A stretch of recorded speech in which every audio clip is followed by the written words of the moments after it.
할렐루야. 오늘은 또 더 특별히 찬양을 잘한 것 같죠? 하나님께서 영광 받으시고 또 여러분에게도 큰 힘이 된 줄로 믿습니다.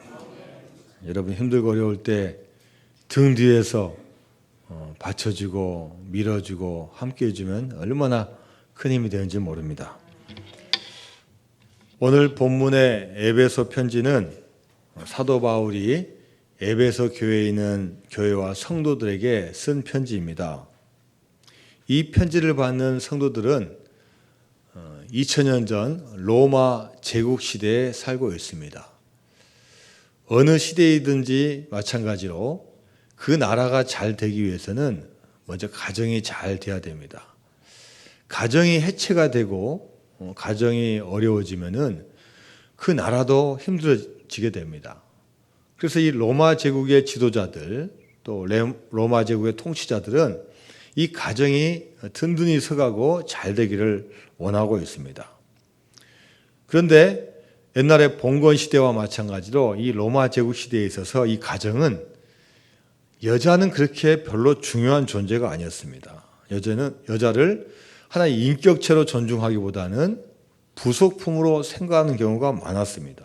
남편에게 복종하고 또 자녀를 또 낳고 또 집안일들을 하고 또 남자의 필요에 따라서 움직이는 그런 존재로 많이 여겨졌습니다. 그 당시 시대가 그랬기 때문에 그것에 대해서 이의를 달지 않았습니다.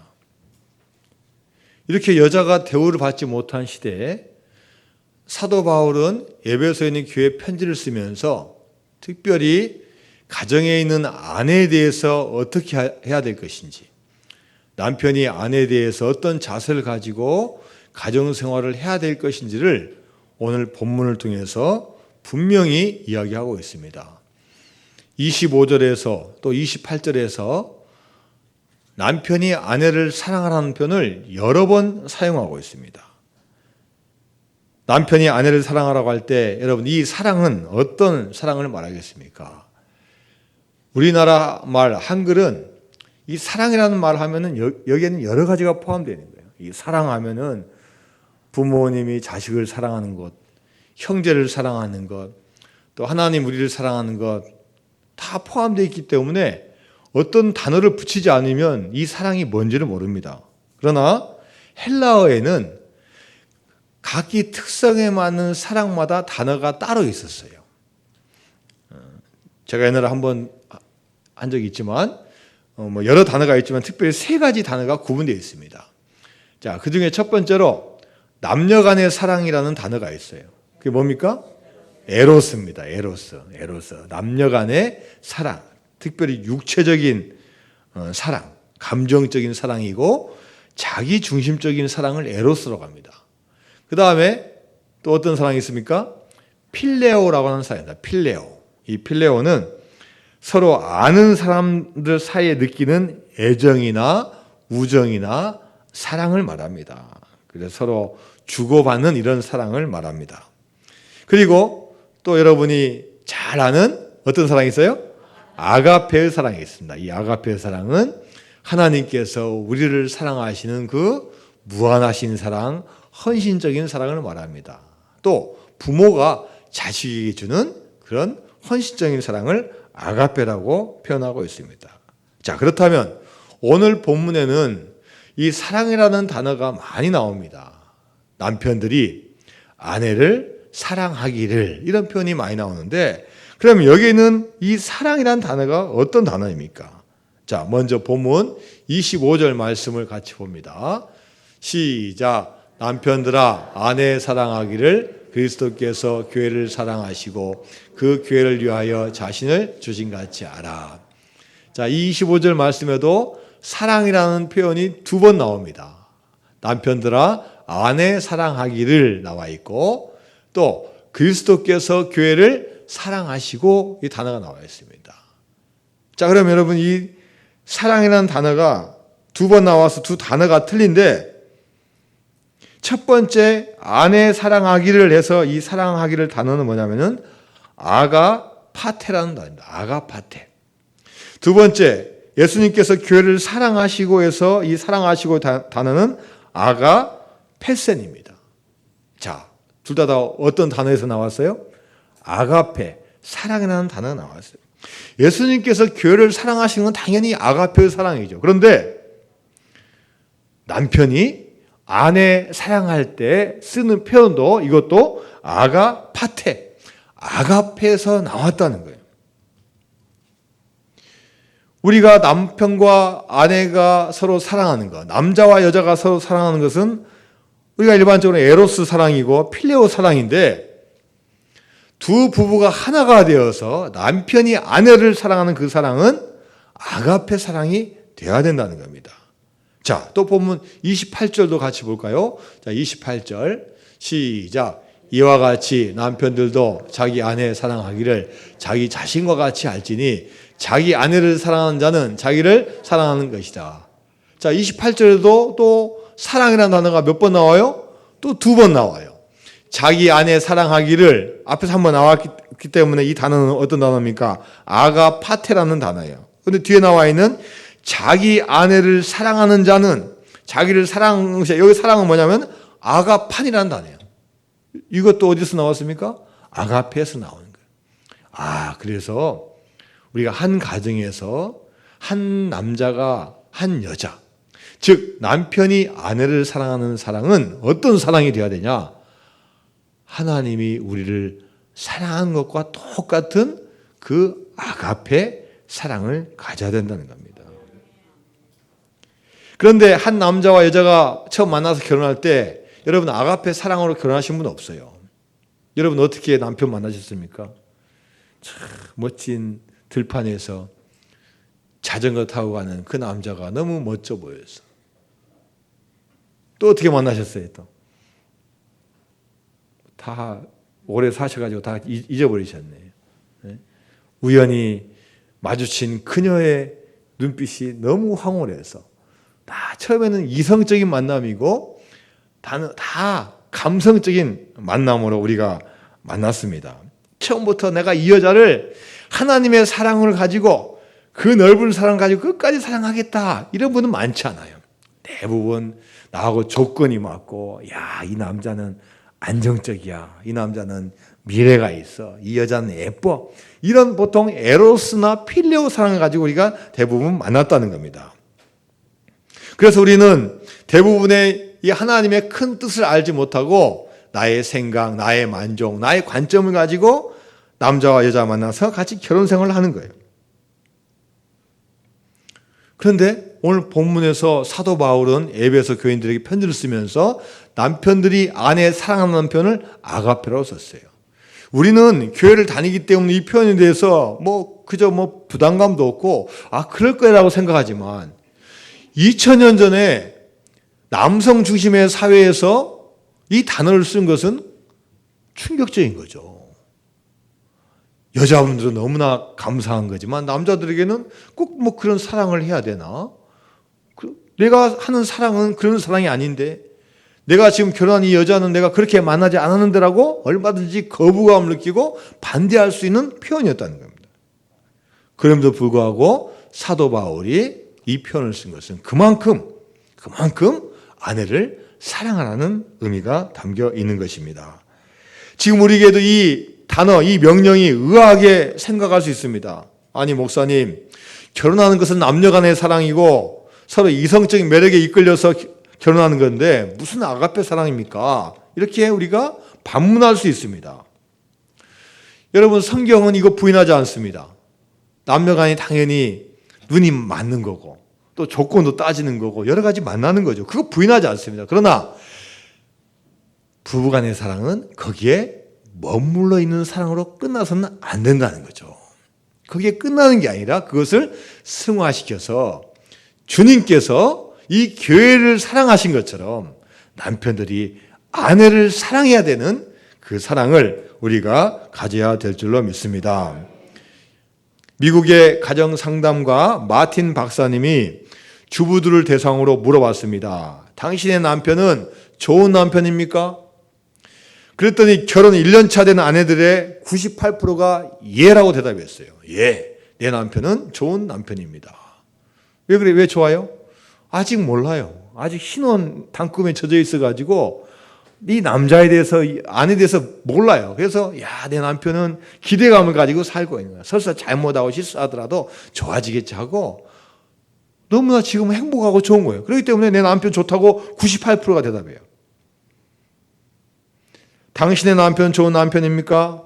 결혼 2년 차 된 아내들의 대답은 98%에서 올라갔을까요? 떨어졌을까요? 어떻게 잘하셔요? 뚝 떨어졌어요. 무려 56%. 반절 정도가 2년간 살다 보니까 실망하는 거예요. 내가 이러려고 결혼한 게 아닌데, 내가 연애 시절에 봤던 남자는 이런 모습이 아닌데 하면서 2년간 살아보니까 이제는 실망스러운 거예요. 그래서 좋은 남편입니다 라고 한 사람이 56%밖에 안 돼요. 당신의 남편은 좋은 남편입니까? 10년이 지난 아내들의 대답은 56%에서 올라갔을까요? 내려갔을까요? 어떻게 잘 아세요? 내려갔어요. 완전히 내려갔어요. 몇 프로냐? 6%만이 내 남편이 좋은 남편이라는 거예요.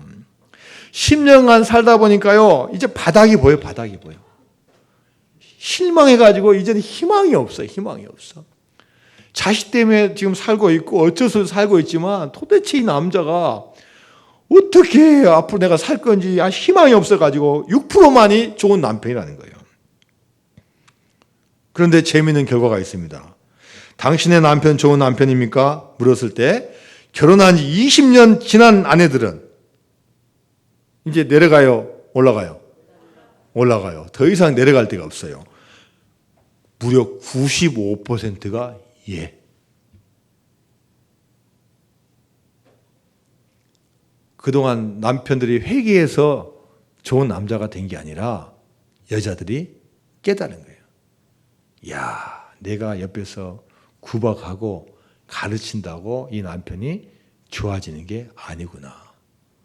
포기할 것은 아예 포기하고 그저 몇 개 잘하는 것만 기대하고 살자. 야, 나하고 같이 살아준 것만 해도 감사하다. 이 여자들이 마음을 바꾼 거예요. 마음을 바꾸니까 좋아 보이는 거예요. 좋아 보이는 거예요. 그래서 이 마틴 박사님이 결론이 뭐냐? 부부가 진정으로 이해하고 하나 되는 데는 많은 시간이 필요하다. 최소한 20년은 걸린다. 이렇게 결론을 내렸습니다. 여러분, 그렇습니다. 사람 잘 변하지 않아요. 특별히 남자 잘 변하지 않습니다. 그러나 이제는 알았다는 거예요. 상대방이 변하지 않으니까 내가 이제 맞추어서 사는 게 현명하다고 이 아내들이 생각한 겁니다. 포기할 거 포기하고 내가 상대방을 이해하며 산다는 겁니다. 좋은 것은 뭔가가 고쳐지고 뭔가를 제거하고 뭔가를 뜯어 고칠 때 되는 게 아니라고 합니다. 오히려 좋은 것을 계속 공급해 줄 때 좋아진다는 거예요. 어둠이 물러가고 해가 떠서 밝아지는 것은요, 어둠을 제거해서 되는 게 아니라 햇볕을 계속해서 비춰주고 공급해 주면은 자연적으로 어둠이 사라진다는 거예요. 그래서 우리는 제거하려 하지 말고 좋은 것을 계속 공급하면은 반드시 좋아지게 된다는 겁니다. 하나님은 이 세상 모든 것을 창조하시고 맨 마지막에 하나님의 형상을 닮은 남자와 여자를 창조하셨습니다. 먼저 남자를 만드시고 그 다음에 여자를 만드셨습니다. 왜 만드셨습니까? 왜 먼저 만들고 왜 나중에 만드셨고 왜 꼭 서로 필요한 존재를 만드셨어요? 서로 정말로 필요한 존재가 되라고요. 서로 돕는 존재가 되라고요. 또 이 두 존재 없이는 이 세상을 계속 이어나갈 수가 없는 겁니다. 부부는 서로 협력하는 관계입니다. 한 사람이 한 사람을 지배하는 대상도 아니고 서로 인격적으로 관계를 맺는 동등한 서로 관계입니다.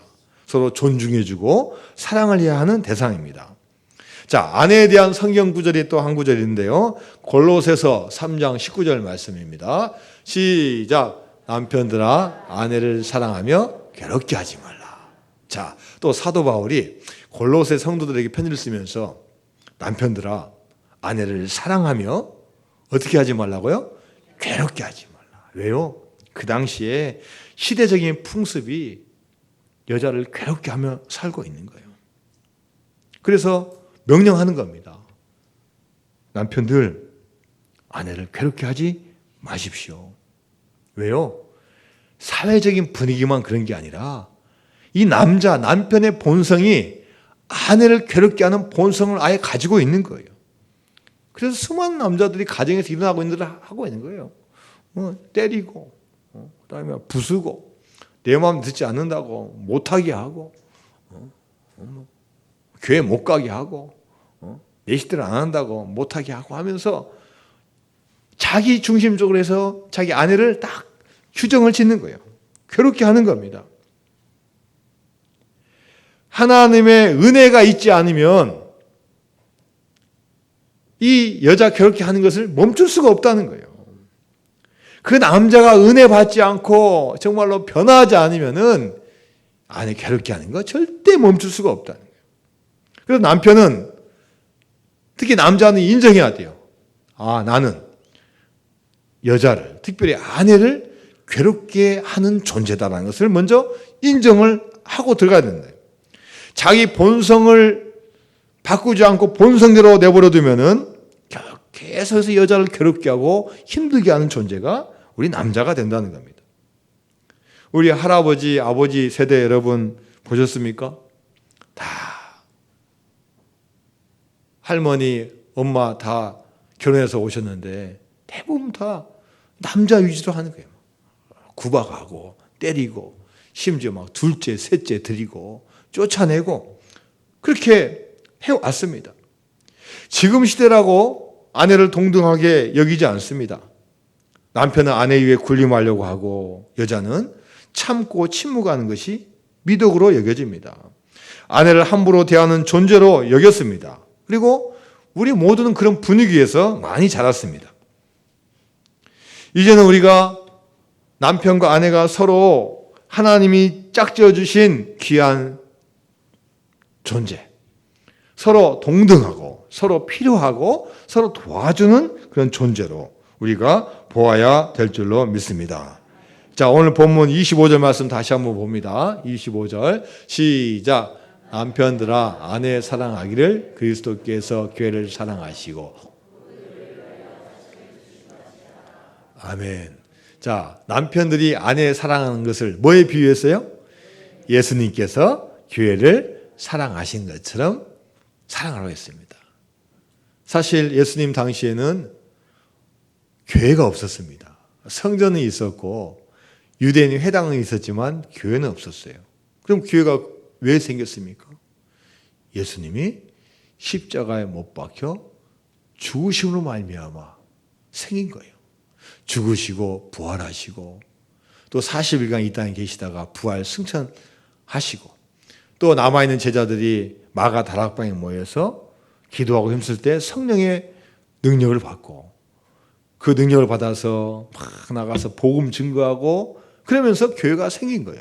그래서 이 교회가 생긴 것, 이 교회가 나온 것은 예수님의 죽음과 부활이 있기 때문에 나온 거예요. 자기 자신을 희생해서 죽음으로 말미암아 이 교회가 생겼다는 거예요. 이처럼 예수님으로 말미암아 헌신과 희생으로 말미암아 교회가 생긴 것처럼 남편들이 그런 마음을 가지고 아내를 사랑하라고 말씀하고 있는 줄로 믿습니다. 당시 로마 시대에는 남편에 대한 아내의 의무는 철저히 강조했지만 아내에 대한 남편의 의무는 없어요. 그게 신경 쓰지 않습니다. 그런 사회에서 이 사도 바울은 남편들에게 단호하게 명령하고 있는 거예요. 남편들아, 아내 사랑하기를 주님께서 십자가에 죽으시고 이 교회를 사랑한 것처럼 여러분도 아내를 사랑하십시오. 이렇게 강력하게 명령을 하고 있습니다. 우리가 결혼해 보면은 얼마나 자신이 부족한 존재임을 깨닫게 됩니다. 사실 결혼하기 전에는요, 특별히 남자들은요, 철이 안 들어요. 자기가 다 잘난 줄 알고, 또 내가 사랑하는 여자 만나서 딱 결혼하면 다 먹여 살리고, 다 사랑 베풀고 하는 줄 알고 결혼합니다. 천국학 처녀 때는 잘 몰라요. 그러나 결혼해 보면은 내 뜻대로 안 되는 게 얼마나 많은지를 이제 알게 되는 거예요. 심지어 한 사람 하나도 내가 끝까지 사랑 못하고 책임져주지 못한다는 것을 깨닫게 됩니다. 자신이 얼마나 부족하고 불완전한 존재인지를 깨닫게 되는 겁니다. 그래서 우리 교회는 하나님의 은혜가 아니면 내가 이 가정을 유지할 수 없겠구나. 하나님의 도우심이 아니면은 내가 아내를 끝까지 사랑할 수 없겠구나라고 느끼고 배우게 된다는 겁니다. 인류를 사랑하는 것은 쉽습니다. 지구에 관심을 가지고 지구를 사랑하는 것은 아주 쉬워요. 그러나 가정에서 내 옆에 있는 아내 한 명을 사랑하는 것은요, 결코 쉽지 않아요. 남자들에게, 남편들에게 물어보면 공통적으로 대답하는 말이 뭔지 아십니까? 세상은 좀 알 것 같고 하나님은 좀 알 것 같은데 아내의 마음은 잘 모르겠다는 거예요. 어쩔 땐 그렇게 열심히 해줬는데 한 번 잘못한 거 가지고 막 꾸어 있어요. 제가 이런 말씀 드리면 죄송하지만 저도 제 남도 열심히 했는데 섭섭한 거 몇 가지 가지고 본인이 화나면 끝까지 이야기하는 걸 봤어요. 난 잘한 거 90가지인데 잘못한 거 10가지를 하는 게 여자인 것 같아요. 그렇지 않습니까? 제가 의도한 대답을 남자분이 해주셨어요. 한 남자가 바닷가를 거닐고 있는데 바닷가 모래사장에 요술 램프가 딱 있습니다. 이게 뭐지? 하고 딱 만졌는데 거기서 갑자기 연기가 확 나더니 어마어마한 거인이 나타난 거예요. 그게 누구예요? 여러분 그 만화책도 안 보신 거예요. 동화책도 지니. 이 지니가 나왔어. 주인님 부르셨습니까? 주인님 당신은 선하신 분입니다. 제가 주인님을 위해서 한 가지 소원을 들어드리겠습니다. 무엇이든지 말씀만 하십시오. 이분은 남미 브라질 사람이에요. 그런데 지금 아프리카에 와서 지금 사업을 하고 있어요. 이야기를 듣고 보니까 고향에 가고 싶어요. 아내도 보고 싶고 자식도 보고 싶고 또 고향 한번 가고 싶어요. 그래서 지니에게 여기 아프리카에서부터 내 고향 남미 브라질까지 고속도로를 좀 뚫어줘. 근데 이 말을 듣고 지니가 생각해보고 짜증을 난 거예요. 이거 생각해보니까 이거 어마어마한 일이잖아요. 이 태평양에 있는 대서양에 있는 이 모래차갈 다 퍼내야만이 이 고속도로를 놓는데 어떤 재주로 놉니까? 그래서 주인님 아무리 생각해봐도 그건 너무 어렵습니다. 좀 쉽고 간단한 것 좀 말씀해 주시죠. 그랬더니 이 남자가 한참 생각하다가 대답을 합니다. 진이 아내의 마음을 알게 해줘요. 자기가 결혼 생활 몇십 년 해봤는데 아내의 마음을 알 것 같은데도 잘 모르고 있는 거예요. 그래서 아내의 마음이 진심이 뭔지 좀 알게 해줘요. 그랬더니 이 진이가 잠시 생각하다 말합니다. 주인님, 몇 차선을 깔아줄까요? 이 진이도 알고 있는 거죠. 아프리카에서 남미까지 고속도로 깔아주는 것보다도 여자의 마음을 아는 것이 더 어렵다는 것을 이 진이도 알고 있습니다. 하나님은 남자와 여자를 똑같이 하나님의 형상을 닮은 존재로 만들어줬지만 그러나 생각과 느낌과 감정은요 완전히 다른 존재로 만들어 주셨어요. 그럼에도 불구하고 하나님의 창조 역사를 계속 진행시키기 위해서 이 두 사람이 한 가정이 되도록 하나님께서는 해놓으셨습니다. 서로 다른 남자와 여자가 여러분 어떻게 결혼해서 살아갈 수 있겠습니까? 많은 부부들은 서로 고치려고 해요. 남편은 아내를 고치려고 하고 아내는 남편을 고치려고 해요. 내가 상대방을 가르쳐서 내 방식대로 바꾸려고 합니다. 근데 이것이 얼마나 어려운지 몰라요. 차라리 학생 가르치고 다른 사람 가르치지 자기 남편과 아내를 가르치지 못한다는 거예요. 우리 교회는 어떻게 가르칠 수 있습니까? 포기해야 돼요. 방법은 하나입니다. 두 분이 주님 앞에 나와서 주님의 말씀을 듣고 믿음의 길을 걸어가고 주님의 아가페 사랑을 우리가 체험하고 깨달을 때 그 사랑이 상대 배우자에게 흘러넘치게 될 줄로 믿습니다. 생각 바꾼다 그러면요 다 행복하게 사시겠죠. 그러나 우리는 바꿀 수 없는 연약한 존재라는 겁니다. 그래서 하나님이 우리 부부를 행복하게 하시기 위해서 주신 말씀이 있어요. 자, 마태복음 19장 4절에서 6절까지 말씀입니다. 시작. 예수께서 대답하여 이르시되 사람을 지으신 이가 본래 그들을 남자와 여자로 지으시고 말씀하시기를 그러므로 사람이 그 부모를 떠나서 아내에게 합하여 그 둘이 한 몸이 될지니라 하신 것을 읽지 못하였느냐. 그런즉 이제 둘이 아니요 한 몸이니 그러므로 하나님이 짝지어 주신 것을 사람이 나누지 못할지니라 하시니. 할렐루야. 둘이 달라도요 성격 틀리고 뭐 능력 틀리고 모든 거 달라도요 하나님이 맺어주신 거 그 가운데서 하나님 바라보고 나아갈 때 하나님의 은혜와 축복이 거할 줄로 믿습니다. 그래서 신랑과 신부가 결혼할 때 분명한 기준을 둬야 돼요. 신혼 초에 알콩달콩 새콩달콩했던 그런 감정을 계속 유지할 수가 없기 때문에 감정에다 기준을 두지 말고 하나님 은혜와 말씀의 기준을 두어야 합니다. 여러분 더 좋은 감정은요 밖에도 얼마든지 많아요. 뭐 몇 주 전부터 아주 센세이션 일으키는 그 드라마가 있더라고요. 부부의 세계라고. 여러분 안 보셨죠?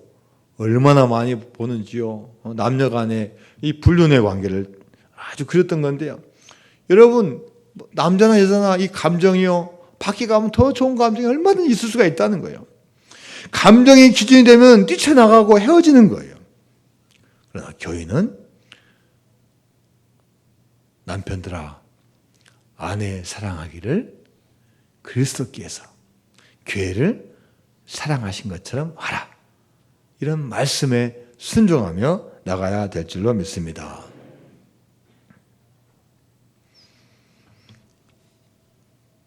성남에 있는 큰 교회 제가 목사님 설교를 한번 들은 적이 있는데요. 이 목사님 설교 중에 자기 교회 부목사님이 또 이제 그 교회에서 이제 돌아가면서 설교하니까 설교를 했습니다. 근데 어떤 내용을 설교를 했냐면은 이분도 이제 30대 후반인데 이제 결혼을 해가지고 이제 목사님도 되고 또 자녀도 낳고 또 아내하고 이렇게 사는데 사모님하고 사는데 둘이가 싸움을 너무나 많이 해요. 싸움. 티격태격하고 막 싸우는 것도 한두 번이지 막 뭐가 안 맞지 계속 싸우는 거예요. 이러다가 교회 덕도 안 되고 본인들 사역하기도 너무나 괴로운 거예요. 부부가 서로 이 문제를 기도하다가 어떻게 할까 하다가 서로 결단을 했어요. 우리 싸우지 맙시다. 근데 싸우지 말자고 해놓고 또 싸우니까 우리가 한번 하나님 앞에 서약을 합시다. 어떤 서약을 했냐면요. 우리가 다음 달에 한 달 사례비가 나오는데 월급이 나오는데 우리가 만약 싸우게 되면 그걸 하나님한테 헌금으로 드립시다. 이거 큰 결단이에요? 적은 결단이에요? 큰 결단이죠. 이거 사례비 한 달치 안 나오면 이거 어떻게 합니까? 이게 힘들잖아요. 그렇게 하나님과 약속하고 두 부부가 잘 지내는 거예요. 하루 이틀 문제가 없어요. 3일, 4일 문제가 없어요. 그런데 또 뭐 하다 보니까 둘이가 또 싸우고 있는 거예요. 이미 엎질러진 물이에요. 하나님에게 무슨 약속했다고요? 사례비를 한 달치 바치자고 약속 이미 싸움이 벌어진 거예요. 어떻게 했겠습니까? 둘이 약속한 건 못 지켰지만 안 싸우기로 약속한 건 못 지켰지만 하나님 앞에 사용한 건 또 해야 되니까 이 두 사람이 정말로 그 다음 달 사례비를 안 쓰고 그대로 다 헌금했어요. 한 달 동안 어떻게 했습니까? 왜 우리가 싸웠을까? 힘들어. 돈 필요한데. 왜 우리가 그런 하나님한테 결단했지? 또 싸울 텐데 왜 했지? 하면서 막 수많은 대화와 수많은 고민과 수많은 과정을 겪은 거예요. 나중에 이제 이분이 설교 시간에 고백하는 거죠. 그러나 한 달 동안 그런 일이 있어서 정말 우리가 왜 싸우지 말아야 되는지에서 느끼게 되었고, 그런다고 지금 전혀 안 싸운 건 아닙니다. 가끔 싸우지만 예전보다는 더 줄어들었고 더 이해하려고 노력하고 그렇게 살고 있습니다. 이렇게 이 목사님이 고백을 한 적이 있습니다. 여러분, 저는 주변에서 정말 인고 부부들을 많이 봐요. 목사님, 저희 가정은요, 지금까지 한 번도 싸운 적 없습니다. 저는 사실 그 말 못 믿겠어요. 네? 그런 분 있죠? 진짜 있습니까? 네? 그러면 정말로 대단하신 분이고 우리 그런 가정 본받아야 되는데, 여러분, 우리 본성적으로 그게 가능하지가 않다는 거예요. 우리가 주님 앞에 나와서 정말로 주님 말씀 순종하고 하나의 말씀대로 살아갈 때 이 가정 간의 갈등의 문제가 해결될 줄로 믿습니다. 여러분, 거창고등학교 들어보셨죠? 거창고등학교에 전성은 교장 선생님이 교편을 잡으셔서 2000년대 초반에 이제 은퇴하셨는데, 이분이 젊은 시절에 신혼초에 거기에서 선생님 하셨을 때 자기가 보았던 이야기를 글로 쓰신 적이 있습니다. 6.25 전쟁이 끝나고 전쟁 고아들이 많았습니다. 그래서 저희 동네에도 그랬지만 많은 이 꼬마들이나 어른들이 깡통을 들고 집집마다 다니면서 이 밥을 얻으러 다니는 분들이 많았어요. 근데 이 거창읍내에 이 자기 나이에 비해서 아주 키가 작은 한 꼬마가 깡통을 들고 동냥을 하러 다니는데 항상 깡통을 2개를 들고 다니는 거예요. 근데 자세히 보니까 동냥을 받을 때 한쪽에는 일반 음식을 담고 왼쪽에는 일반 음식을 담고 오른쪽에는 맛있고 비싼 음식을 담는 거예요. 근데 이 거창읍에 있는 거창교회가 있는데 거기에 김장로님과 박권사님은 애들이 불쌍하니까 이 애가 특별히 또 맛있는 거 많이 주는 거예요. 근데 항상 보니까 주면은 항상 왼쪽에는 보통 음식 담고 오른쪽에 맛있는 음식 담는 게 이상한 거예요. 그래서 어느 날 이 꼬마를 한번 따라가 보니까요, 그 거창읍에 이 냇가가 흐르는데 냇가 이 다리 밑에 이 거적 같은 걸 딱 치고 이 꼬마가 거기에 살고 있는 데를 가는 거예요. 자세히 보니까 거적을 딱 열린 거 보니까 꼬마가 나오는데 그 꼬마의 동생이죠. 한 4살에서 5살 먹은 꼬마하고 이 둘이 살고 있는 거예요. 이게 전쟁 고아입니다. 전쟁 고아. 자세히 보니까, 멀리서 보니까 왼쪽에는 깡통 누가 먹어요? 자기가 먹고, 그 맛있는 깡통을 누구한테 줘요? 동생한테 주는 거예요. 이 장로님이 감동을 받은 거예요. 돌아와가지고 마을 사람들한테 그 꼬마가 왜 깡통을 2개 갖고 다니는가 했더니 지금 그런 상황입니다. 여러분도 앞으로 이 꼬마가 오면 좀 더 잘해주세요. 그래서 동네에서 소문 나가지고 이제는 서로 깡통 양쪽에다 말 안 했는데도 막 좋은 걸 양쪽에다 주는 거예요. 야, 너도 맛있는 거 먹어, 맛있는 거 먹어. 나중에 장로님이 어떤 마음이 드냐면은, 야, 얘들이 고아원도 안 가고, 뭐 고아원이 미어 터지니까요, 안 가고. 그래서 내가 이 애들 한번 키워볼까 해가지고 이 장로님이 이 2애를 자기 집으로 데려온 거예요. 이 장로님은 거창읍에서 태백산맥이라는 포목점을 했는데 사업을 잘 하시는 거예요. 그래서 이 2아이를 데려가다가 일을 시키고 가르치고 막 키우는 거예요. 그리고 교회 등록시켜가지고 되는 거예요. 나중에요, 이 분이 이제 이 꼬마들이 성장해가지고 교회 성가대도 쓰고, 또 하나 동생은 교사도 하고, 이 교회 집사님이 되고, 또 둘 다 결혼해가지고 또 아내도 있게 되는 거예요. 그리고 이 장로님이 아예 독립을 시켜줬어요. 독립을 시켜주고. 그 다음에 동생은 부산 가서 살고. 근데 이 꼬마 이 거지가 커서 이제 별명이 뭐냐면은 사케오 집사님. 왜요? 키가 작아. 근데 교회 생활 열심히 하니까 동네에서 유명한 사케오 집사님이라고 소문이 났어요. 이렇게 잘 사는데 6.25 전쟁이 끝났다고 전쟁이 다 끝난 게 아니잖아요. 거기 태백산맥 그쪽이 있으니까 공산군이 좀 남아있고 또 빨치산도 있고 국군도 있어가지고 가끔 막 포성 쏟아 들고 막 전쟁하는 거예요. 그러다가 포탄이 날아가다가 이 삭개오 집사님 집에 포탄이 딱 떨어진 거예요. 다행히 막 하니까 이 두 사람 다 옆에 숨었는데 삭개오 집사님 괜찮은데 이 아내 되는 분이 충격을 받아가지고 이 포탄 소리와 충격을 받아가지고 기절을 해버린 거예요. 깨어났는데 과거를 하나도 기억하지 못한 걸 뭐라고 합니까? 백치가 된 거예요. 백치가 돼요. 아무것도 몰라요. 다 잊어버려. 아무것도 몰라. 심지어 이 아내가 30대 중반 여자인데 옷 다 벗고 거창 음료를 막 다닐 정도예요.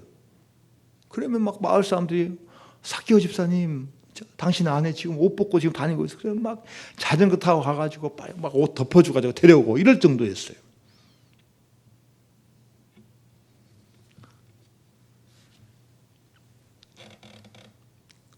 여러분, 백치된 아내를 어떻게 데리고 사겠습니까? 요즘 같으면은 정신병원에 이렇게 보내서 치료를 했겠지만 그 당시에는 그게 잘 안 됐단 말이에요.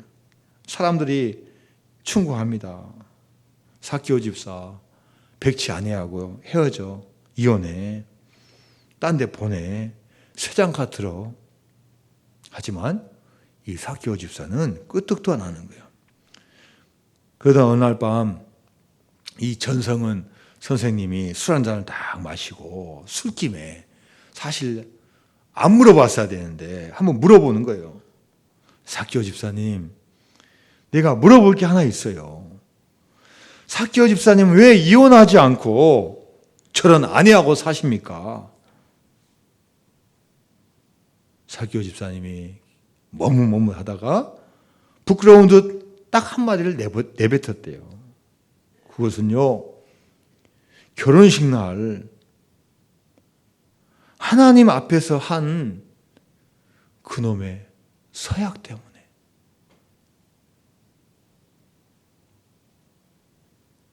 결혼식 날 팥뿌리가 팥뿌리 될 때까지 사랑한다는 그 서약 때문에, 하나님 앞에서 한 서약 때문에 제가 그래요. 뭐요? 서약시 때문이라고요? 아니, 불쌍하거나 사랑해서가 아니고 그 서약 때문이라고요? 그대로 얼마 후에 이 삭개오 집사님이 연탄가스를 맡아가지고 연탄가스 중독으로 병원에 입원했는데 결국 의식을 회복하지 못하고 며칠 만에 숨을 거두었다는 거예요. 백치가 되는 아내를 남겨두고 이 세상을 떠난 거예요. 근데 이 백치 아내가요, 다른 건 몰라도 이제 남편이 자기를 안 돌봐주니까 남편이 죽은 것을 이제 아는 거죠. 그러면서 남편 곁을 안 떠나는 거예요. 장례식에 남편이 관이 나가는데 자꾸 안 놔두는 거예요. 사람들이 떼가지고 장례식 치렀는데 남편을 잊지를 못하는 거죠. 남편과 같이 살았던 방에 들어가가지고 계속 있는 거예요. 물 한 모금도 안 마시고 음식도 안 먹고 사람들이 먹을 거 넣어주고 심지어 하도 안 먹으니까 막 입을 막 벌리게 해서 먹으려고 해도 입 꽉 다물고 안 먹는 거예요.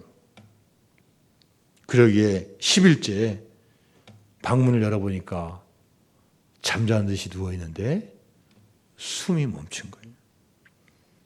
결국 이 백치 부인은 남편의 뒤를 따라간 거예요. 그때 증인들이 이야기합니다. 그녀의 죽은 얼굴은 평상시 살아있을 때와는 달랐습니다. 참으로 근심이나 두려움 하나 없는 아주 평온한 얼굴이었고 늘 보던 맹한 얼굴이 아니라 한없이 순수하고 아름다운 얼굴이었습니다. 마치 사람들에게 그동안 고마웠어요. 저의 장례도 부탁해요.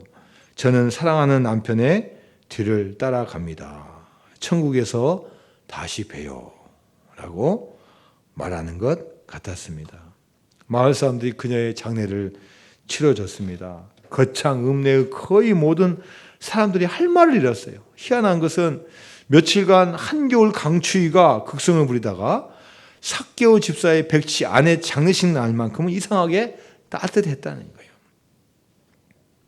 수십 년 전 그 땅꼬마 거지가 거창에 나타난 그때와 같이 한 추운 겨울이었는데 그때는 마치 봄날처럼 따뜻했다는 그런 이야기가 있습니다. 사랑하는 여러분, 부부 관계는 우리가 어떻게 만났든지 간에 하나님께서 맺어주신 관계입니다.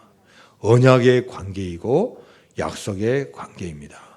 처음에는 서로 사랑하고 낭만 찍을지 모르지만 앞으로의 삶은 언약으로 계속 되어야 할 줄로 믿습니다. 그래서 여러분, 우리가 부부관계는 서로 저울질하고 자잘못 따지는 관계가 아닙니다. 당신이 나에게 해준 것이 무엇이냐고 계산하고 따지는 관계가 아닙니다. 그러면 그것은 아가페 사랑이 아닙니다. 주님이 말씀하시는 사랑이 아니고 그것은 투자입니다. 부부의 관계는 투자의 관계가 아니라 사랑의 관계입니다. 우리가 믿음 생활하는 것도 투자가 아닙니다. 교회 다니면 뭐가 좋은 일이 있을까, 무슨 복을 받을까가 아닙니다. 하나님의 사랑, 하나님의 은혜에 감사해서 교회에 나오는 겁니다. 그리고 나도 하나님에게 나의 삶을 의지하고 맡기는 것일 줄로 믿습니다. 때로는 손해보는 사랑해야 됩니다. 내가 손해봐야 되고 예수님이 그랬던 것처럼 심지어 바보 같은 사랑을 해야 될 줄로 믿습니다. 빌립보서 2장 5절에서 8절까지 말씀입니다. 시작. 너희 안에 이 마음을 품으라. 곧 그리스도 예수의 마음이니 그는 근본 하나님의 본체시나 하나님과 동등됨을 취할 것으로 여기지 아니하시고 오히려 자기를 비워 종의 형체를 가지사 사람들과 같이 되셨고 사람의 모양으로 나타나사 자기를 낮추시고 죽기까지 복종하셨으니 곧 십자가에 죽으심이라. 할렐루야. 주님이 우리를 사랑하시되 끝까지 사랑하신 것처럼 여러분의 부부를, 관계를 사랑 안에서 이기고 승리해야 될 줄로 믿습니다. 하나님 감사드립니다. 저희들 그동안 사랑이 너무나 이기적이었습니다. 나 중심이었습니다. 주님께서 교회를 사랑하신 것처럼 그런 사랑을 우리가 본받게 하여 주시고 나의 감정과 이성이 아닌 하나님 말씀, 하나님의 사랑 안에서 나아갈 수 있도록 은혜 허락하여 주옵소서. 예수님의 이름으로 기도드리옵나이다. 아멘.